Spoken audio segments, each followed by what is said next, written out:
Yeah. Salam alaikum, everyone. Very good. Okay, let's crack on with the Jihadi Party Conference. Thank you for coming. No, let's convert into Islam. You look like you need some Islam. Look at that. You don't need God, you need Allah. Look at that. Very good. Salam alaikum, brother. I just kissed his head and I got chlamydia. That's beautiful, right? Nice. What is that haircut? It won't make her love you! Will it? Salam alaikum. A little about me. My name is Mohsin Yesilada. I am from a Muslim background. Let's be honest, if I wasn't, that would have been very inappropriate. But I won't bore you guys with all those little Muslim details because you probably want to work out how and why I look like an Arab J from In-Betweeners.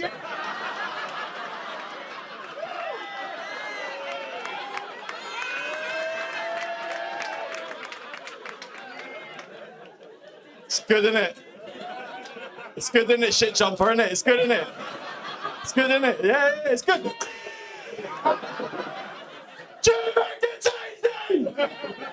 Yes, sex! I'm like this.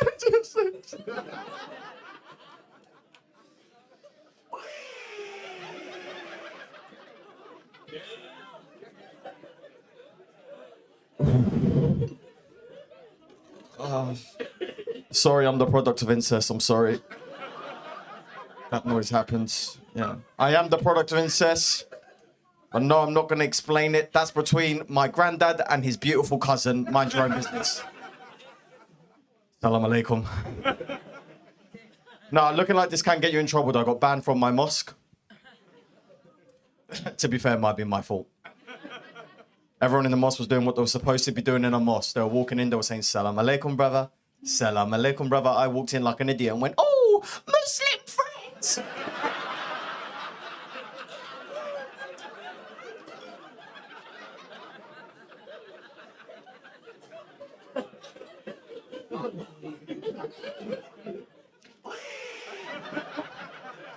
I'm just doing it on purpose now.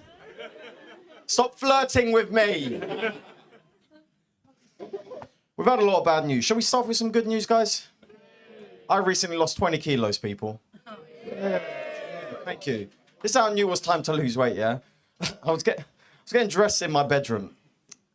And my neighbor from their garden saw me naked. And in that moment, instead of covering my balls, I covered my tits.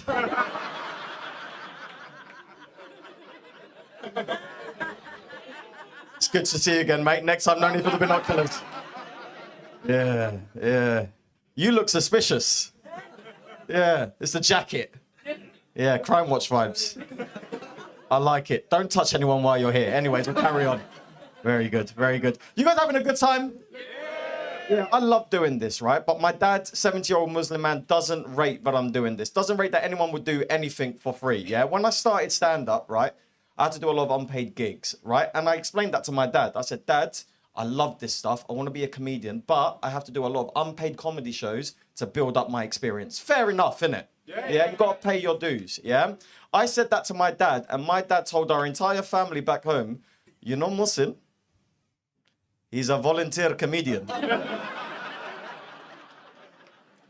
As if tonight's part of my Duke of Edinburgh or some shit. Do you know what I mean? Yeah, he's cheap. He's an old school man, right? He's cheap. Give me a cheer if you got a cheap dad. Yeah, so you guys know just how cheap my dad is. If the world was ending tomorrow, he would use his remaining hours on this planet to just cancel his direct debits. Right? It's the type of guy we're dealing with. He's only come to one comedy show. He came to a roast battle. Give me a cheer if you know what a roast battle is. Okay, give me a cheer if you don't know what it is. Okay, I'll explain it to you. Basically, no, it's fine. It's mixed abilities classroom. It's fine, right? A roast battle is when two comedians come on stage and they have sex. I'm joking. No. Let's do a practical. Get up here. I'm joking. No. No, they insult each other for your entertainment. Now, my dad walks with a limp, right? The person I was roasting saw that my dad walks with a limp. Yeah. So decided to say in front of me, in front of my dad, right? And 400 people, the reason your dad walks with a limp, mate, is because I fucked him in the arse. Imagine that drive home with my 70-year-old Muslim father.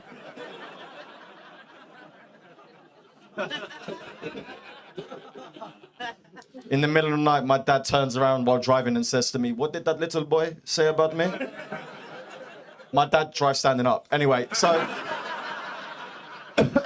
His Turkish is short, isn't it?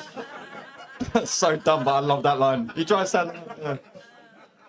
I had to explain it to him as well. I was like, "Well, Dad, the reason you walk with a limp, right? Allegedly, it's not because of the 30 years working 16 hours a day to provide for your family and 2 hip replacements. It's because he made loving your ass so hard. You got to dress it up somehow, innit, Jeff? Innit, right? Yeah. That you are no longer able to walk in a straight line." And my dad said, "I shit you not, 70-year-old Muslim man in the middle of the night turns around to me like, huh. He's a fucking liar."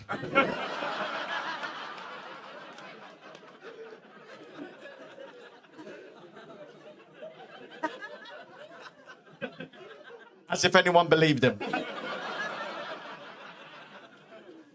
And English isn't my dad's first language, so he hasn't even got the skills to defend himself. So now he's just saying words in English that make no sense, like, "You tell that boy, you tell him, I fuck in his mouth." I'm like, Dad, that doesn't help.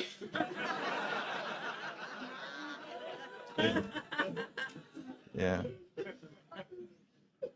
Yes, anyway. No, old school man, right? You know what's weird about old dads, right? Dads get to a certain age where they start thinking the law doesn't apply to them, innit? Right?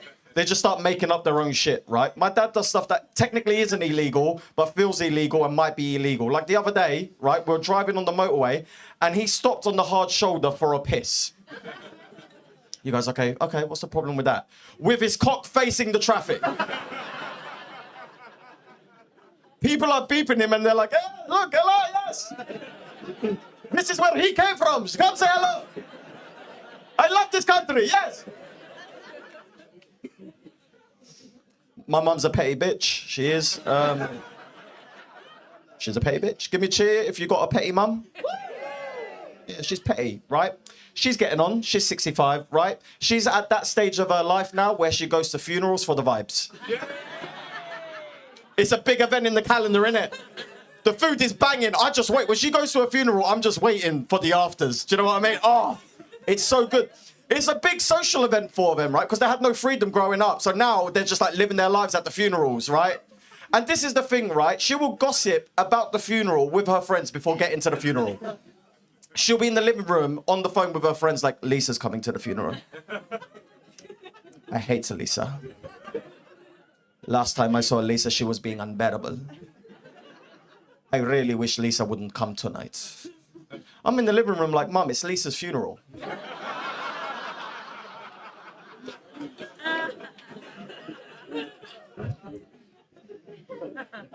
No, I do love my family, but my 9-year-old... Chlamydia? Very good, very good. I do love my family, but my 9-year-old nephew is a prick. He is. I've tried. I don't respect him. I've tried. Don't see eye to eye with him. When no one's looking, I kick him. It's fine, right? He's an idiot, right? I bought him Jenga for Christmas, right? We're all familiar with Jenga? Yeah. Yeah? This dickhead thought it was shortbread, dipped it in my cup of tea.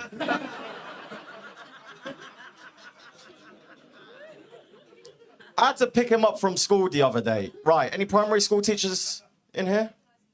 High school? No primary school? Okay, let's talk about those pricks. That's fine, right? Yeah. Now, when you pick up a child from school that you don't own,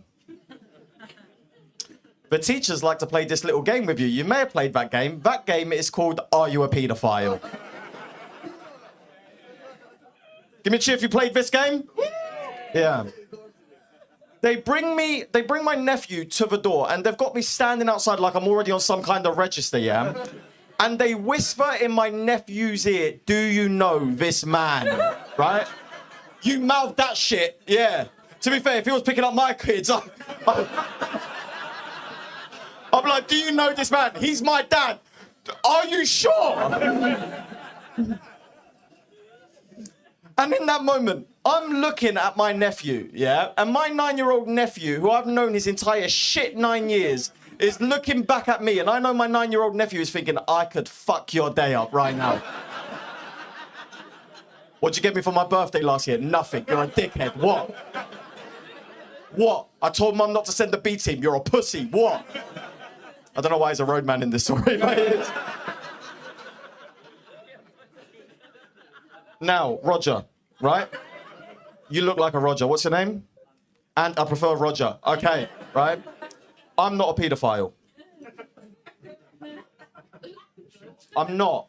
I'm not. No. No. Yet? What the hell? What? Where'd that come from?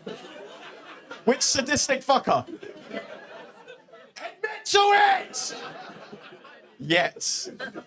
When I'm older, I'm gonna be a paedophile. Yeah. Kill the child. Just kill it now. I'm not a paedophile. However, hit me up, you fuckers. When you're being assessed as to whether you're a paedophile or not, right? You go through the assessment, the paedophile assessment, right? Yeah, the PA, right? What did you say? I said I got this. You got this? Yeah. I know the assessment. So you're a paedophile. Did you fail? You look like him, but younger. Yeah. Are you molesting these three in the front? You're molesting him? Yeah, yeah. Oh dear. Okay, right. Call the police. Anyway, you just stay there.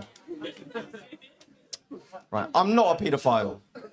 However, when you're being assessed as to whether you're a paedophile or not, there's this little part of your brain that says, try not to look like a paedophile.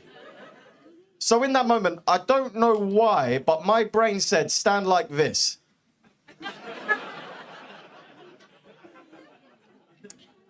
9 years old, he got racially abused in school for the first time. Another 9-year-old kid told him to go back to his own country. Okay? Fucking hell, the EDL's in here tonight, ladies and gentlemen. Big shout out to Tommy Robinson for coming through. But his reaction was incredible. He turns around to me and goes, I shouldn't have to stand for this, Uncle Mohsin. I said, no, mate, you shouldn't have to stand for this. What are you going to do? You're going to go fight him? I'll fight his uncle if he's shorter than me. Let's have it, yeah? I'll fight anyone under the age of 12, right? But this kid's in Gen Z, right? So he didn't say any of that. Instead, he turns around to me and he goes, no, Uncle Mohsin. Violence solves nothing. I'm just going to talk about racism in assembly, for God's sake. Do you know what, dickhead? Go back to your own country. And then he asked a fair question for a 9-year-old. He said, how do I talk about racism? I was like, I don't know, bruv. Go on YouTube. Watch someone else talk about racism. Maybe you'll get an idea for it. And that's exactly what he did. And we showed up to this family assembly. Do you remember those family assemblies where you sit on those benches? Yeah? Where your knees are touching your chin? And if you sit on the edge, you get a special surprise up your bum. Do you remember that? Yeah? Year 6, you're like, oh, look at that, I'm gay. Oh, just like that. Oh, well, that's sorted. Yeah, that's good. And he's looking bare confident, right, wearing a suit. I'm going to level with you guys. We didn't buy him a suit. So where the fuck did that suit come from? You probably sold it to him. Yeah, yeah. Right. He's clutching at papers, looking like the love child of Priti Patel and Boris Johnson at the side of the stage, right? He's looking at us like, oh, you're here, you're here. And I was like, yeah, we're here, dickhead. Anyway, right? And they call him to the stage. Ladies and gentlemen, to talk about racism, 9-year-old Messer Hussein, round of applause. And he wobbles along, he's looking bare confident, and as soon as he grabs that microphone, stage fright. Starts crying down the microphone. It was the happiest day of my life. Starts looking at me like, Uncle Mohsin, help.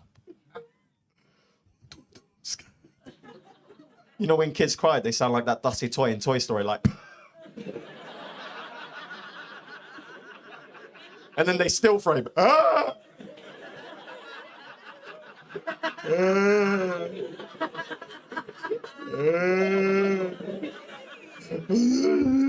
A little bit of snot left his nose, touched the floor, came back out. What do I do, Uncle Mohsin? I don't want to be here. I was like, I don't know, dickhead, this was your shit idea. Got racially abused once and you tried to give a TED talk. You're on your own. He was like, okay, thanks for the advice, I'm going to do it. I said, do what you want, I'm just a lift home. Looks at his notes one more time. He composes himself like...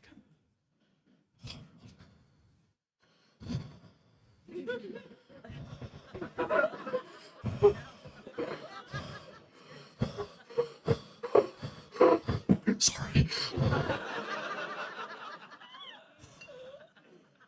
Just like you rehearsed.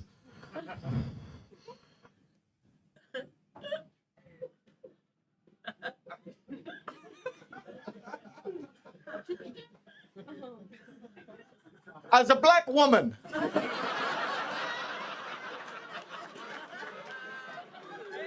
oh no. Oh fuck, I told him to go on YouTube. Oh fuck. Oh no. Oh, let's just leave him behind. My sister's got other kids. Fuck this kid. And in that moment, one of those annoying mums from behind me nudged me like, which one's yours, darling? I panicked. I said, none of them. I'm a pedophile. After school.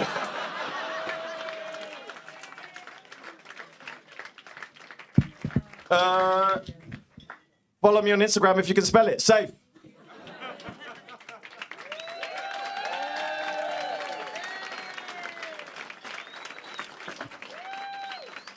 Give it up for Mohsin. Yesilada, everyone!